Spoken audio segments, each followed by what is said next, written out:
Walang tigil sa pag-iyak si Lindy, habang nasa kwarto niya siya.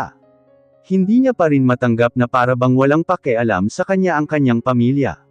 Sanay na naman siya, ngunit hindi pa rin niya magawang hindi masaktan, lalo na sa pakikitungo sa kanya ng mama niya. Ipinagdadasal na lamang niya na maging maayos na ang lagay ng kanyang ama, at iniisip na bisitahin ito kapag wala roon ang mama at ate niya. Hapon na noong maisipang tumayo ni Lindy at bumaba. Pakiramdam niya ay nananakit ang buong katawan niya, dahil wala siyang ginagawa rito sa bahay. Pinaalis niya rin kasi si Rico, dahil wala na naman siyang ibang pupuntahan. Mamaya nga ay tatanungin ko si Magnus, kung pwede akong pumunta sa hacienda. Mamamatay ako sa buryo sa lugar na ito, ani Lindy habang nagsasalin ng tubig sa baso. Napabuntong hininga pa siya, habang tumitingin sa paligid. Hindi niya maiwasang makaramdam ng kalungkutan, dahil bigla niyang namiss ang kanyang mga alagang hayop. Sana napakain nila ng maayos si Chuche. Inabala na lamang ni Lindy ang kanyang sarili sa paglilibot ng bahay. Malaki yun para sa kanilang dalawa.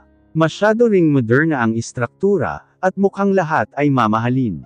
Kahit naman kasi laking hacienda si Lindy, ay alam niya kumilatis ng mamahaling gamit dahil sa kanyang ina at kapatid. Gaano kaya siya kay Amon? Tanong niya ulit sa sarili. Kilala niya ang kanyang ninong Manuel. Alam niyang mayaman ito, dahil madalas siyang isama ng kanyang papa sa tahanan nito noon. Sadyang hindi lang niya kilala si Magnus, dahil palagi naman itong wala. Kaya nga hindi niya nakilala kung ano ang hitsura nito. Tinitigang maigi ni Lindy ang picture frame, na nakasabit sa dingding nila malapit sa hagdan. Sa tabi nito ay mayroon na silang wedding picture. Ang gwapo nga, pero wala namang buhay ang mga mata. Bakit kaya? At bakit may tama siya ng baril? Biglang naalala ni Lindy ang gabi na nagkita sila ni Magnus. Mukhang hindi siya kilala ng binata. Pero suot-suot naman nito ang bracelet na ginawa niya. Napangiti siya dahil mukhang nagustuhan iyon ng binata. What's wrong with you? Ay butiki, halos mapalundag na si Lindy, noong biglang may nagsalita sa kanyang gilid. Napahawak siya sa kanyang dibdib, at nanlalaki ang mga matang tiningnan ito. Sinalubong siya ng nakakunot noong si Magnus. Bakit ka naman nang gugulat? Singhal ni Lindy sa binata. Hindi ka ba marunong kumatok? Lalong nagsalubong ang mga kilay ni Magnus. At bakit ko naman kailangang kumatok? Bahay ko to. Napanguso si Lindy. Umayos siya ng tayo at huminga ng malalim. Bakit hindi mo sinabi na uuwi ka na pala? Wala pa akong nilulutong hapunan. You don't have to. I don't want. Bakit naman? Kailangan nating kumain. Napatitig si Magnus kay Lindy. Hindi pa man niya ito nakakasama ng matagal, pero medyo nakakaramdam na siya na may kakulitan ang dalaga. Nag-umpisa na siyang maglakad paakyat ng hagdan. Hoy, anong gusto mong pagkain? Whatever you cook, pabulong na sagot ni Magnus. Ngunit malinaw itong narinig ni Lindy. Inirapan ito ni Lindy at bumaba ng hagdan. Ang sungit-sungit. Naglakad na si Lindy papunta sa kusina. Doon ay nadaanan niya ang wall clock na nakasabit. Mag-aalas 6 na pala ng hapon. Sandali siyang napatigil sa paglalakad. Maaga pala itong umuuwi. Nagpatuloy na siya sa paglalakad. Naisip niya na kailangan niyang malaman ang uwi nito at alis. Dahil kahit hindi naman papaano ay mag-asawa pa rin sila. Napailing si Lindy. Ang bata niya pa para mag-asawa. Ngunit heto na ang nangyari. Sana lang ay maging maayos na ang lagay ng kanyang ama. Kalalabas lang ni Magnus ng banyo, noong may malanghap siyang mabangong amoy ng nilulutong pagkain. Agad na kumalam ang kanyang sikmura. She's really cooking, hindi makapaniwalang sabi niya. Wala sa sarili na napangiti si Magnus. Mukhang hindi naman pala masama na maaga siyang umuwi ngayong araw. Sinadya niya iyon, dahil hindi siya mapalagay sa kanyang opisina. Iniisip niya ang kalagayan ni Lindy. Hindi niya alam kung bakit, kahit gusto niyang huwag itong pansinin, ay hindi naman ito mawala sa isip niya. Para bang matagal na niya itong kilala. Binabalak niya sanang lumabas ulit, dahil nakita naman niyang maayos pala si Lindy sa bahay nila. Pero mukhang mananatili muna siya para maghapunan. Pagkatapos magbihis ni Magnus ng simpleng t-shirt na pula at short, ay bumaba na siya para silipin si Lindy. Nakita niya itong abala sa pagtatadtad ng manok sa countertop paarap sa kanya. Sa likuran nito ay mayroon ng nakasalang na kaldero, at doon nagmumula ang mabangong amoy. Marunong ka palang magluto? Tanong ni Magnus. Ay butiki, bakit ba ang hilig mong manggulat? Tanong din ni Lindy. Natawa ng kaunti si Magnus. Bakit kasi magugulatin ka masyado? Naupo siya sa tapat ni Lindy. Inirapan ni Lindy ang binata, at pinagpatuloy ang ginagawa. Ang tahimik kasi rito. Tsaka, malay ko ba kung biglang may iba na pala akong kasama? And who do you think would dare to enter this place? Nagkibit ng balikat ang dalaga. Ewan ko, magnanakaw. This is a secured place. You don't have to worry about thieves. Naniniguro lang. Ano ba iyang niluluto mo? Gutom ka na ba? Menudo. Tapos ito, magluluto ako ng pritong manok. Napatango-tango si Magnus. Sa totoo lang ay hindi niya kilala ang binanggit na pagkain ni Lindy. Hindi naman kasi siya palaging kumakain sa bahay. Madalas ay sa labas siya kumakain. Ang huling beses na siya ay nakakain ng lutong bahay, ay noong nabubuhay pa ang kanyang ina. Hindi pa naman. I'll wait. Nangunot ang noo ni Lindy. Tumigil ito sa pagtadtad at tinitigan si Magnus. Bigla pang naalerto ang binata dahil humigpit ang hawak nito sa kutsilyo. Nagtatakang tinitigan niya ang dalaga. Hindi ka marunong magluto, no? No. I have people hired to cook for me. Ibig sabihin yung mga pagkaing mayaman lang ang kinakain mo. May ganun ba? Iyong mga kakaramput lang. Palagi akong may nakikitang ganon sa mga video na pinapanood ni Kirei. Parang hindi naman nakakabusog tapos ang mahal. Napailing si Lindy. Huwag kang mag-alala. Magmula ngayon, palagi na kitang lulutuan. Napangiti bigla si Magnus. Really ha? Oo. Puno ng kumpiyansang sagot ni Lindy. Hindi ka na magugutom. Napapailing na si Magnus habang nakangiti pa rin. Sige, ani na lamang niya. Nanatiling nakaupo si Magnus at pinanood si Lindy. Madalas siyang makapanood ng mga magagaling na chief, pero hindi niya maiwasang mas humanga kay Lindy. Noong binuksan kasi nito ang kaldero, ay lalong kumalam ang kanyang tiyan. Na ngayon pa lamang nangyari. Para siyang gutom na gutom, at hindi nakakain ng ilang araw. Pinag-cruise na lamang niya ang mga braso, at nag-umpisang manguyakoy. Hindi nagtagal ay natapos na si Lindy sa pagluluto. Tumayo na rin si Magnus upang tulungan ito sa paghahanda. Hanggang sa naupo na silang dalawa sa mahabang lamesa. Sa pinakagitna ay si Magnus at sa kanyang kanan ay nakaupo si Lindy. Agad na samubo si Magnus ng nilutong ulam ni Lindy. Napalunok siya at hindi agad nakapagsalita. Nakita naman ito ni Lindy at bigla siyang nabahala. Hindi na kasi nagsalita si Magnus at tahimik na ngumuya. Kumusta? Tanong niya. Hindi sumagot si Magnus. Muli siyang kumuha ng isang kutsara sa kanyang plato at sinubo. Napasinghap pa siya ng kaunti, at marahang napapikit. Humigpit ang hawak niya sa kutsara, habang ninanamnam ang pagkaing nasa kanyang bibig. Napakasarap ng luto ni Lindy. At halos mangilid na ang mga luha ni Magnus dahil parehas na parehas ang lasa nito sa luto ng kanyang ina. Mom! Magmula noong gabing iyon, ay palagi nang ipinagluluto ni Lindy si Magnus. Hindi naman iyon problema kay Lindy dahil sanay siyang magluto. Tinuruan siya ng nanay Myrna niya, at palagi rin siyang natulong dito. Ngunit ang pinagtataka niya lang ay kung bakit bigla na lamang natahimik ang binata noong gabing iyon. Pagkatapos ay hindi na ito nagsalita pa ulit. Nag-aalala tuloy siya na baka napipilitan na lamang itong kainin ang mga luto niya. Masarap naman, di ba? Tanong ni Lindy kay Kirei. Hinihintay niya itong sumagot pagkatapos ipatikim ang nilutong menudo. Kasalukuyan siyang nasa hasyenda ngayong araw. Nakiusap kasi siya kay Magnus na kung pwede ay rito siya maglalagi tuwing araw. Pumayag naman ito, basta raw uuwi siya tuwing hapon, at magluluto ng hapunan nila. Oo besh, ang sarap-sarap mo kaya magluto. Nangunot ang noo ni Lindy, at bahagyang napalabi. Bakit ganun siya? Arko ang kilay ni Kirei. Inilapag niya ang kutsara sa plato, at tinitigan ang kaibigan. Bakit? Ayaw ba ng asawa mo ng luto mo? Nagkibit siya ng balikat. Ewan ko, wala naman siyang sinasabi. Pero gusto niya palagi akong magluluto. Di nagustuhan niya. Hindi ko alam. Iba kasi ang ekspresyon niya kapag kumakain Paano ba? Natahimik si Lindy habang inaalala ang hitsura ni Magnus, sa tuwing kumakain sila. Tahimik lang ito at nakatutok sa pagkain. Mukha naman itong maganang kumain, pero may iba talaga. Ano? Mukha siyang malungkot. Ha? Ano ba yang asawa mo? Manhid ata yan eh. Kahit nga mga alaga mong hayop sumisigla, kapag pinaglulutuan mo pa ng pagkain nila.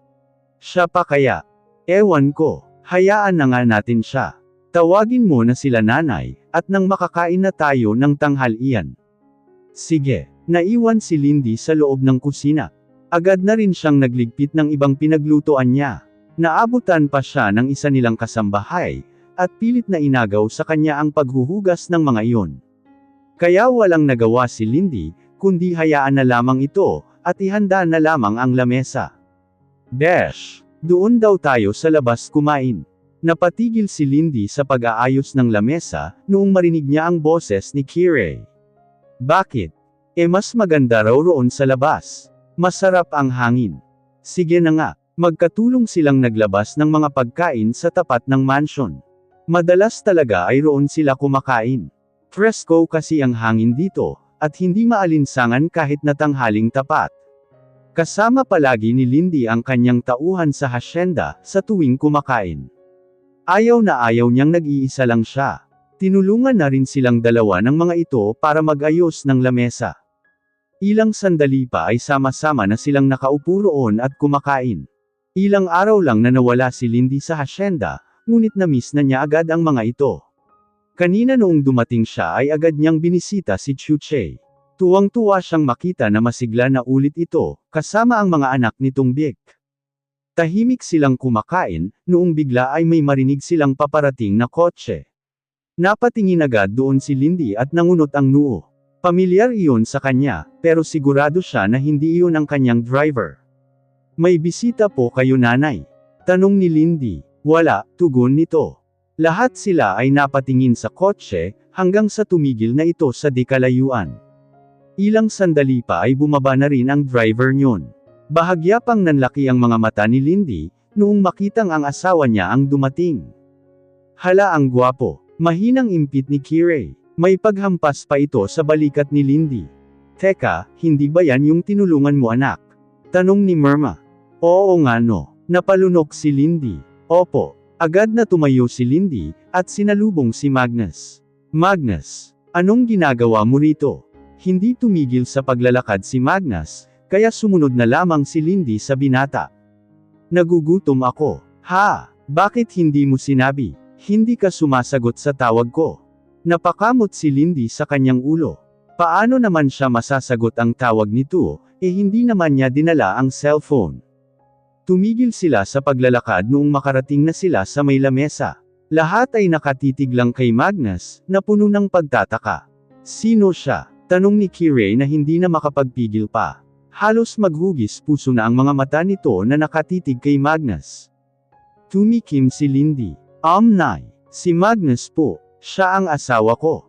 Napatitig si Myrna kay Magnus. Ikaw, nako, maupo ka rito, kumain ka rin. Kumuha ka pa ng plato roon Kirei. Agad na tumayo si Kirei at sinunod ang ina. Hindi naman alam ni Lindy, kung ano pa ang sasabihin, kaya naupo na lamang siya sa tabi ni Magnus. Ang gwapo naman pala ng naging asawa mo Lindy, ani Berth. Isa sa mga tauhan niya. Nahihiyang ngumiti si Lindy. Pagtingin niya kay Magnus, ay nakatitig lang ito sa pagkain sa lamesa. Ikaw ba ang nagluto niyan? Tanong ni Magnus. Si Lindy, iho. Siya ang madalas na nagluluto rito, si Myrna ang sumagot. Agad na tumingin si Magnus sa plato ni Lindy at kinuha iyon. Nagulat pa siya dahil sa ginawa ng binata. Ni hindi na nito hinintay na bumalik si Kirei, para sa sarili nitong mga kubyertos, at ang kanya ang ginamit. Para namang gutom na gutom itong asawa mo Lindy, natatawang sabi ni Myrna. Pinapakain mo ba ito? Baka biglang pumayat. Namilog ang mga mata ni Lindy. Opo nay, maaga kaya ako palaging nagigising para may pagluto siya. O siya, hayaan mo na, iyon na lang na bagong plato ang gamitin mo. Tiningnan muli ni Myrna si Magnus. Kumain ka ng marami iho. Masarap iyang luto ng alaga ko. Hindi sumagot si Magnus, at nagpatuloy lang sa pagkain. Napapailing na lang si Lindy, dahil bahagya siyang nakaramdam ng pagkainis sa binata. Hindi niya talaga mabasa kung ano ang nasa isip nito. Pagkatapos nilang kumain, ay tinulungan din ni Lindy na magligpit ang mga katulong nila ng mga pinagkainan nila. Habang nag-aayos ng mga plato, ay hindi niya maiwasang mapatingin kay Magnus. Panay ang tingin niya sa paligid, at para bang malalim ang iniisip. Ang tahimik naman pala ng asawa mo, Besh. Bakit ganyan yan? Tanong ni Kirei. Ewan ko rin. Sa tuwing nagluluto lang niya ako kinakausap. Nako, nag-aalala ka pang di nasasarapan. Kita mo kanina, halos siya lang nakaubos ng niluto mo. Bumuntong hininga si Lindy. Ewan ko ba, napakatahimik. Tapos madalas masungit. Alam mo, halos mag-isang guhit na lang palagi ang mga kilay. Para bang galit na galit sa mundo. Natawa si Kirei. Bakit parang apektado ka naman masyado? Akala ko ba ayaw mong magpakasal sana sa kanya? Hindi naman sa ganon. Medyo nahihiwagaan lang ako sa kanya. Hindi naman kasi siya pala salita. Muling napatingin si Lindy kay Magnus. Nasa may kulungan na ito ng mga manok. Minabuti niyang iwanan muna ang ginagawa, at lapitan ito. Magnus, hindi ka na bababalik sa trabaho mo. Tumingin sa kanya ang binata. Pinapaalis mo na ba ako? Hindi naman. Tumabi si Lindy sa binata. Sa susunod, papabaunan na lang kita ng tanghalian mo. Ang layo ng biniyahe mo eh. It's okay, inilibot ni Magnus ang paningin sa paligid. This place looks familiar. Biglang natigilan si Lindy. Talaga? Yes. Parang nakarating na ako rito. Hindi ko lang matandaan kung kailan at bakit. Napanguso na si Lindy. Hindi niya talaga natatandaan. Pero hindi pa rin naman inaalis ang bracelet. Baka naman kaparehas lang. Hindi lang naman kami ang may mga lupain. Maybe, ang unique pala ng bracelet mo. Ang ganda naman. Tiningnan ni Magnus ang kamay. Ah, someone put this on me. Sino? I don't know. Hindi mo pala kilala, bakit hindi mo tinatanggal? Nagkibit ng balikat si Magnus. I found it cool. At umaasa ako na makita ko siya ulit. Dahil siya yung nagligtas sa akin. Napataas ng kilay si Lindy. Hindi mo talaga siya maalala. Sandaling napaisip si Magnus. I remember I saw her face. Pero hindi ko maalala na naman. Siguro dahil na rin sa nangyari noong gabing yun. Muling napanguso si Lindy. Ang bilis naman makalimot, pabulong na sabi niya. What did you say? Wala. Sabi ko kung aalis ka na, sige na. Maaga akong uuwi mamaya. Siguraduhin ko munang maayos dito.